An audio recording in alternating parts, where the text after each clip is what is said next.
आज आपण अंड्याची भाजी बनवूया. मस्त प्रेस दिलं. हे बघा सगळं मसाला मी मस्त पैकी खोबरं भाजून घेतलंय, कोथिंबीर टाकली, आलं टाकले, लसूण, कांदा, सगळंच टमॅटो अर्धा सगळ्यात टाकले. बघा तुम्ही बघू शकता. अंडे बघा 6 अंडे घेतलेत. हे बघा तुम्ही बघू शकता.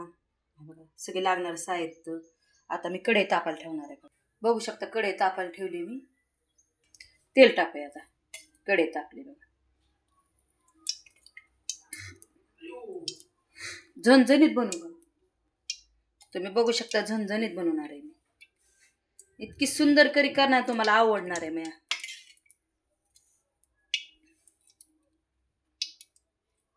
मसाला त्याला चांगला भाजी द्यायचा. चांगला भाजी द्यायचा. बघा कसा भाजलाय मसाला. असा गोळा होऊ द्यायचा बरं का. जोपर्यंत गोळा होत ना तोवर भाजायचा छानपैकी मध्ये असं. आता बघू शकता. आता ह्यात तिखट हळद टाकते. हळद टाकली.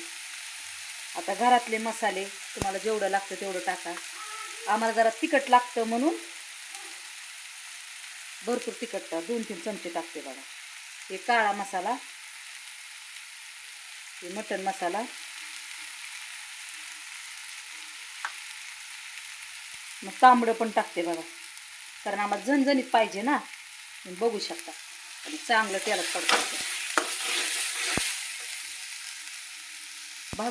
चवीपुरतं मीठ, मसाला तर टाकते बघा मी. तुम्ही पाहू शकता. पाणी टाकूया. आपण करी करतोय ना ह्याची मस्तपैकी मध्ये. आता मिक्सरचं पाणी पण त्याला उकळी येऊ द्या. तुम्हाला दाखवते उकळी आल्यावर. हे बघा कशी उकळायला लागली. आता अंड्याला चिर मारून घेतली. आता अंडे सोडते मी ह्याच्यात.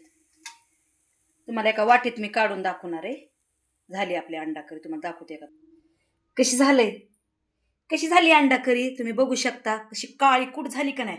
मस्त काळा कुट कलर आलाय माझ्या अंडा करीला. हे बघा तुम्ही बघू शकता. तुम्हाला आवडली का माझी अंडा करी. हे बघू शकता. मस्त भाकर वगैरे ठेवली ज्वारीची. मस्त. तुम्हाला माझं प्लेट हे आवडलं असेल ना, माझं कर्ण अंडा करी, तुम्ही माझ्या चॅनलला शेअर करा, लाईक करा. थँक्यू. धन्यवाद देशील. आमेन.